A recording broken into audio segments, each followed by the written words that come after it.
Lab erabakigarria izan dela akordionak lortzeko.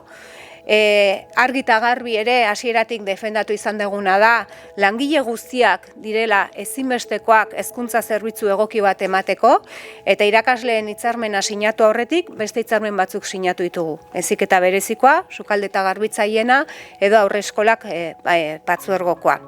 Hezkuntza publiko osoan, 30.000 langile baino gehiagoren lan baldintzak hobetzea lortu dugu.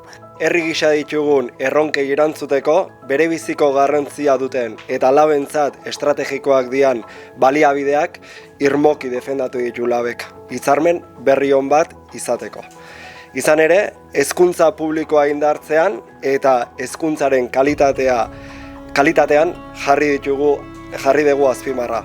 Eta hitzarmen honetan lortutako baliabide eta neurriek urteetan labek egindako borroka eta adostutako akordioen jarraipena da.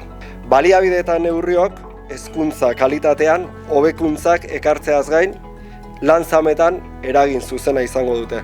Beraz, zerbitzua hobetzea lortu dugu. Adierazitako lorpenen bitartez, labek hezkuntza publikoko gainontzeko kolektiboetan egin bezala, 15 urteren ondoren irakasleen kolektiboan ere lan baldintzak hobetuko dituen akordio bat lortu du.